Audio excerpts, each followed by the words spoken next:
The Minox 35 is one of the smallest 35mm cameras ever made.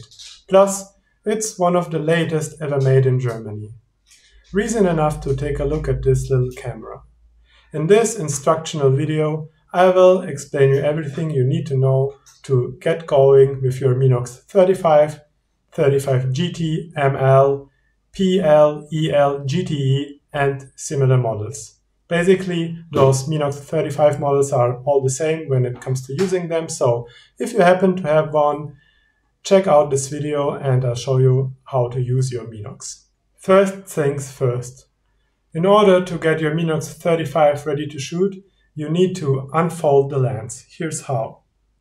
Gently pull down the lens cover until it clicks into place, revealing the lens. Then locate the battery compartment. On most Minox 35 models, the battery compartment is under the lens cover. All Minox 35 cameras are electronically controlled and require a battery to function. Originally, they used a Mercury PX27 battery with 5.6 volts, which unfortunately isn't available anymore due to environmental reasons. But don't worry, you have alternatives. The good thing is that the Minox 35 still works well with batteries that have a voltage of 6 volts, like most modern batteries have. This makes these Golden Power 6-volt PX27G battery a viable option to use in a Minox 35.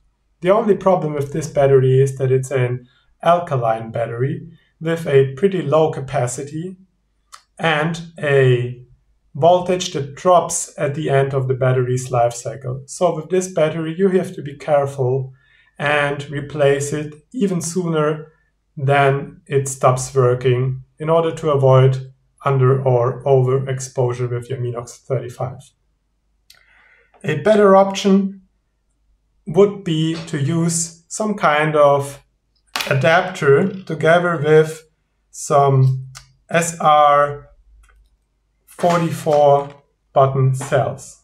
SR stands for silver oxide, and silver oxide batteries are good because they also have 6 volts, which is okay for the Minox 35, but compared to the PX27, they have a very high capacity and a constant voltage output. So you'll just have to change your batteries maybe only 3 times less often than if you would use this PX27. If you want to buy such an adapter, I'll put a link in the description below. You can also just buy some SR44 button cells in your local shop and use some duct tape or masking tape or whatever, because if you just put the batteries as they are in the battery compartment, they will lead to short circuit and may damage your camera. After you inserted the batteries, you can check if the battery and the camera work well. The camera won't release the shutter and won't have any functions without a battery. So the easiest way to check if the camera works and if the battery is good is to wind the shutter and fire it. If it does not fire, you can try to clean the battery contacts first. This is a very common problem with old cameras. Scrub them with a key or something metal and clean them with some isopropyl alcohol, for example. If the camera still won't work afterwards, your camera is probably broken, I'm sorry. Most of the time, the problem lies with a misaligned shutter magnet. This can be fixed with some patience and some technical knowledge. I'll see if I can find the link to a YouTube video that shows the process of repairing a Minox 35 and put the link in the description. Next, let me explain you what the controls on the camera are. Starting from the top cover, from left to right, we have a rewind knob to rewind your film. You can't pull the rewind as you can with most other film cameras. In order to open the film back door, you will have to use this lever on the bottom plate. Then comes the hot shoe for flash attachment, a self-timer, a 2x timer for when you shoot against the sun and need double exposure time, a battery test button. Please be careful using it because it really drains the battery. And lastly, the shutter button itself, which is orange on my 35GL, and the shutter advance to advance the film. All Minox 35 are double stroke cameras, which means you have to advance the film 2 times in order to shoot one frame. At the bottom of the camera, from left to right, you will find the rewind release button that you have to push in order to start rewinding the film with the rewind lever on top that I showed you before. Then comes the ISO adjustment that you could also use to under or overexpose your film. The film back door opening lever, and that's it for the bottom. Let's come to loading the film finally. In order to load the film, you of course have to open the back door by releasing this lever at the bottom of the camera, remove the back door, insert the film to the left, and pull it over the shutter and lens. Take the latch and insert into this little metal slit. Press down the film with your left thumb and advance the film 1 or 2 times in order to see if the latch stays attached to the wind-up spool. When you made sure that it stays in place, you can close the back door and advance the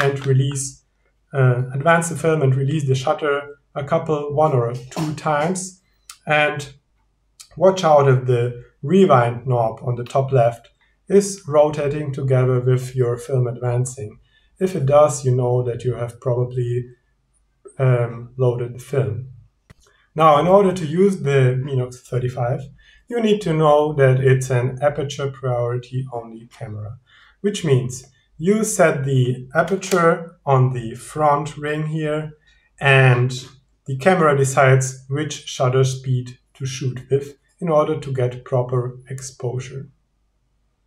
To set the aperture, you have to turn the little ring. It goes from f2.h, which is really good for such a small camera, means you can shoot in fairly low light conditions, up to, and like it closes down up to f16, which is good for usage in bright sunlight. After you've set the aperture, you'll have to focus. The Minox 35 doesn't have any autofocus capabilities like you would expect from a modern camera. And it's also not a rangefinder camera. This means you can only focus by estimating the distance to the subject. This means you have to see if the subject is, for example, 3 meters away. You set the little focus dial, which is located at the front of the lens, to the little 3, and depending on what aperture you set, you can see what will be in focus. Let's say if I set the aperture to f16, I will know that everything from 1.5 meters up to infinity will be in focus. This method of focusing is called zone focusing, and is pretty good if you get a hang out of it for fast-paced shooting environments like street photography, where even an autofocus system wouldn't be fast enough. Of course, in order to compose your image, you'll need to look through the viewfinder. We have a 35mm lens, and of course the viewfinder shows you those 35mm frame lines. Besides of that, on the right side, you will see a Shutter speed scale, as I told you, this is an aperture priority camera, which means you set the aperture and in the viewfinder you will see which shutter speed the camera chose for you, depending on what ISO you've set when loading the film. Now you have to be careful if you're shooting at shutter speeds below 1/60th or 1/30th of a second. You could induce some camera shake, so please avoid those slow shutter speeds, or you'll have to use a tripod. Now some final thoughts on the Minox 35. It's a fantastic camera for the price, and I would say that it's really underpriced if you get one in working condition.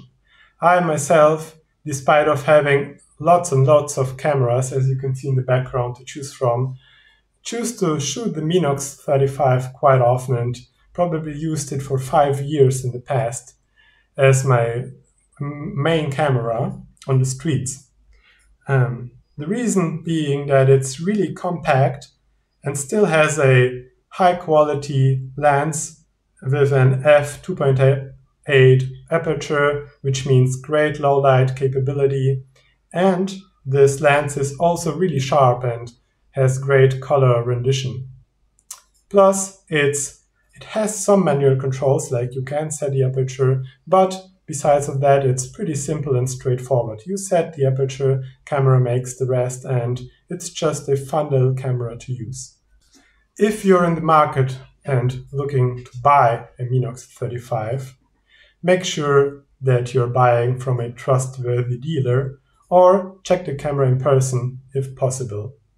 Due to their age and due to those cameras being electronically controlled, it's basically hit and miss with those cameras, which means either it completely works fine or it doesn't work at all. Good thing is that even if you don't have any specialized camera testing equipment and are a beginner photographer, you can pretty much make sure that it works just by inserting a fresh battery to the camera. If it works with a fresh battery, probably it will expose just fine and all the functions will be there. If it doesn't fire the shutter, probably it's broken and you should send it back and get a new one. I hope that this guide finds you well and helps you starting with your Minox 35, and that you will have so much joy as I had using this little camera. They are delightful little machines that are fun to shoot and produce excellent images. Happy shooting!